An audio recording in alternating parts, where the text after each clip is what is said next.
Hell has two other aspects we rarely consider. They're curious as well as frightening. On earth, we take for granted two physical properties that keep us physically, mentally, and emotionally stable. The first is light. Most of us don't really enjoy walking around in the dark. I mean, it's a fun game, blind man's bluff, and it's kind of fun for a moment, but darkness is not pleasant on the long haul. The other is a fixed surface. Most of us, it's fun to go in a fun house where you're not sure and you feel like things are moving, but for most of life, we like a fixed surface, an unmoving ground or floor, and we like the lights on. Now think about how hell is described, because oddly, these two dependables of life will not accommodate people in hell. There's the absence of light in the absence of a fixed surface. Hell is a place of darkness, Matthew 8:12. Imagine the person who has just entered hell, be it your neighbor, your relative, your co-worker, or a friend. After the initial roar of physical pain passes by them and blasts them, they spend the first moments wailing and gnashing their teeth, but after a season, they grow accustomed to the pain. Not because it's more tolerable, but their capacity for experiencing it has enlarged, and now they comprehend it. But they're not consumed by it. Though they hurt, they're now able to begin thinking, and instinctively they begin to look about them, but as they look, all they perceive is blackness all around them. Pain, thinking, but blackness all around them. In our past life, we learned that if we look long enough, a glow of light would somewhere yield definition to our surroundings. So this individual blinks and strains to focus his eyes, but their efforts yield only more blackness. They turn, they strain, they look in another direction, they wait, but they see nothing but unyielding black ink. It's so dark it clings to them. It smothers them. It oppresses them. Realizing that the darkness is not going to give way, they nervously begin to feel around for something solid to get their bearing. They reach out for a wall, for a rock, for a tree, for a chair. They stretch their leg to feel the ground, and yet they touch nothing. The Bible says that hell is a bottomless pit.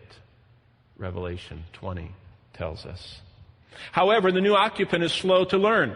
In growing panic, they kick their feet, they wave their arms, they stretch, they lunge, but they find nothing. After more feverish tries, they pause from exhaustion. There they are, suspended in black, suddenly, screaming, kicking, twisting, lunging, again until they're too exhausted to move. Hanging there, alone, with pain, unable to touch a solid object or see a solitary thing, our friend begins to weep. They sob, they choke through the darkness, they become weak, and then those sobs are lost in just the roar around them of hell. As time passes, they begin to do what the rich man did. They again start to think. Their first thoughts are of hope. You see, this person still thinks as he did on earth when he kept himself alive with hope. When things got bad, he always found hope for a way out. When he felt pain, he took medicine. When we were hungry, we found food. When we lost love, there was more love to be found somewhere, somehow. That's how life on earth always is. So, he casts about in his mind for a plan to apply to the hope building in his chest. Of course, now he thinks of Jesus, the God of love. That's right. I remember now, Jesus can get me out of this. I heard about him somewhere, sometime. He cries with a surge, Jesus, Jesus, you were right after all. Now, please get me out of this. You were right. His words go off into the darkness. So he thinks maybe he didn't cry enough. And so he cries again after waiting and breathing hard with desperation, and screams again, Jesus, I believe now, save me from this. but the darkness just smothers his words. And what's amazing is this sinner is not unique. Because all over, everyone in hell is now a believer. Everyone believes now.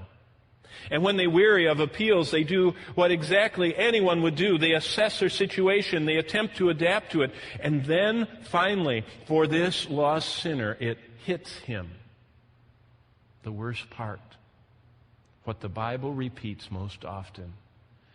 That this blackness, this darkness, this bottomlessness, this vengeance of eternal fire lasts forever. Forever. If you believe that God exists forever, if you believe that Jesus died to give everlasting life, then the very same terminology of forever of God and of endless life for believers is the exact same term Jesus uses every time he talks about hell. And so our friend, as he thinks of forever, his mind begins to labor in the blackness until he aches. Forever, he whispers in wonder. The idea deepens, widens, and towers over him. The awful truth spreads before him like an endless, overlapping cloud. Forever. When I put 10,000 centuries of time here, I will not have accomplished one thing, he thinks. I will not have 1 second less to spend here.